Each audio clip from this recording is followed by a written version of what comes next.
ya gampang kok, tinggal perhitungannya sederhana. Jadi yang pertama kita harus cari sama nilai pasar final total. Nilai pasar final total yaitu harga per produk dikali unit diproduksi. Jadi kan kalau untuk yang kayak produk A kan 20.000 dikali 20.000 unit dikali 4.000 harga per unitnya. Untuk yang B 15.000 unit dan harganya per unitnya 5.000, tinggal dikalikan saja masing-masing per produk gitu, dikalikan untuk bisa tahu nilai pasar final total. Kemudian kita tambahkan dengan kos pemrosesan tambahan total. Kan setelah di titik pisah ada beberapa departemen yang sengaja harus ditambahkan dengan kos tambahan karena dia membutuhkan pemrosesan tambahan setelah dari titik pisah. Sehingga di situ kita harus menambahkan kos pemrosesan tambahan total. Dilihat di kolom yang E. Untuk produk A kan di situ ada tambahan kos 8 juta, yang B 10 juta, C 10 juta, dan D 28 juta. Itu harus ditambahkan. Jadi dari tadi nilai pasar itu unit yang diproduksi berapa dikalikan dengan harga produknya, dapatlah nilai pasar final total. Kemudian harus ditambahkan dengan kos pemrosesan tambahan total. Kos pemrosesan tambahan adalah kos yang terjadi setelah titik pisah, gitu kan? Ya, harus ditambahkan. Sehingga di situ kita bisa dapat nilai pasar hipotesis total. Nah, kalau tadi ketika kita menggunakan di nilai pasar saat titik pisah, ketika menggunakan rasio itu kan perbandingan antara nilai pasar total setiap produk per nilai pasar total seluruh produk. Kalau yang metode nilai terrealisasikan bersih ini, kita menggunakan rasionya itu sebagai nilai pasar hipotesis total setiap produk dibagi dengan nilai pasar hipotesis total seluruh produk. Jadi kalau dilihat yang di halaman 8.17 itu kan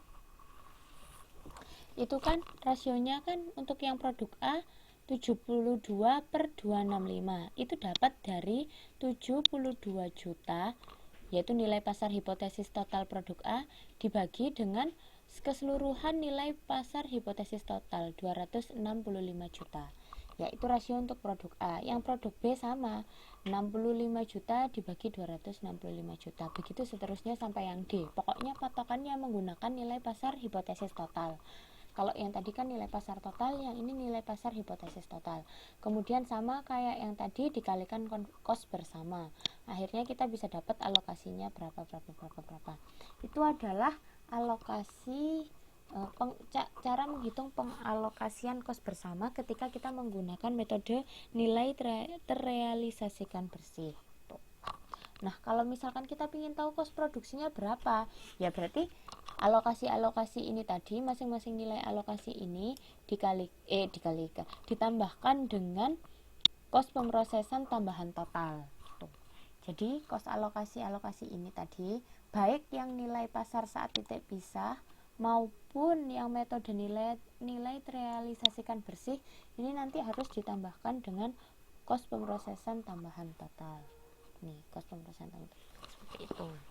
Intinya dua-duanya sama-sama pakai rasio, cuman cara menghitung rasionya yang berbeda.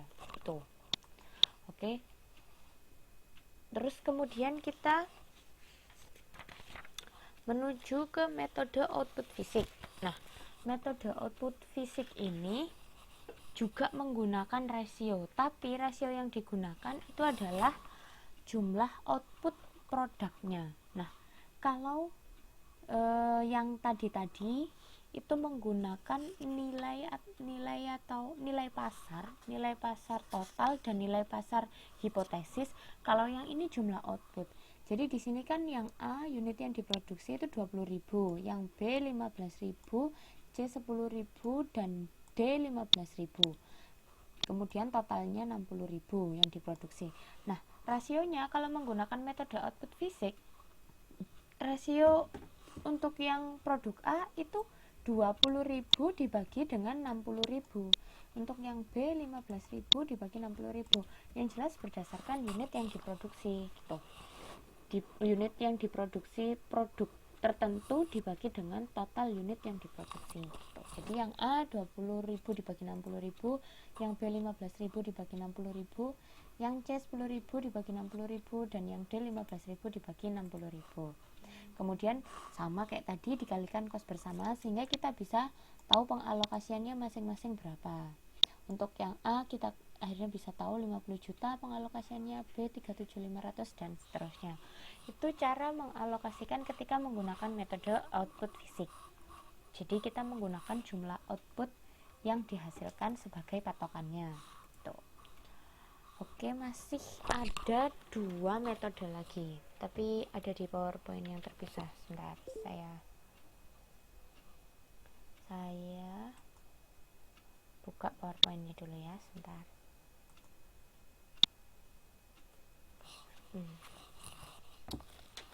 Oke. Karena ini sudah dipelajari atau sudah dirangkum, pasti sudah bisa semua kan. Jadi nggak perlu saya jelaskan banyak-banyak kan mestinya. Oke, bentar ya sambil menunggu PowerPoint.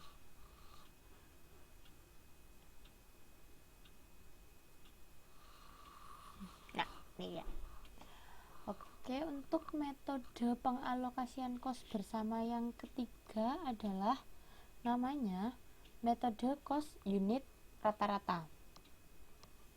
Kalau metode kos unit rata-rata ini kita menggunakan unit yang diproduksi itu nanti dikalikan dengan kos bersama per unit.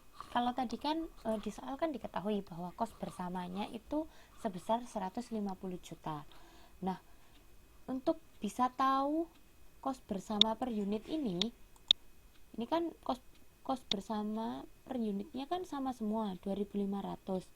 Nah, ini dapatnya dari 150 juta dibagi 60.000. Kan jumlah keseluruhan unit yang dihasilkan dari kos bersama itu adalah 60.000 unit, sedangkan kos bersamanya 150 juta. Jadi kalau kita mau membuat rata-rata kan 150 juta dibagi 60.000, kita dapat hasil 2.500. Jadi kita mengasumsikan bahwa kos bersama per unitnya itu 2.500. Ya udah, terus cara mengetahui pengalokasiannya tinggal dikalikan saja dengan unit yang diproduksi. Untuk kos bersama, pengalokasian kos bersama produk A ya tinggal 20.000 dikali 2.500, B 15.000 kali 2.500 gitu. Yang perlu difahami hanyalah tinggal cara mencari kos bersama per unit ini. Caranya tinggal kos bersama dibagi dengan jumlah unit yang diproduksi. Dalam kasus ini 150 juta dibagi 60.000, dapatlah sehingga kos bersama per unitnya 2.500. Kemudian tinggal dikalikan saja gitu.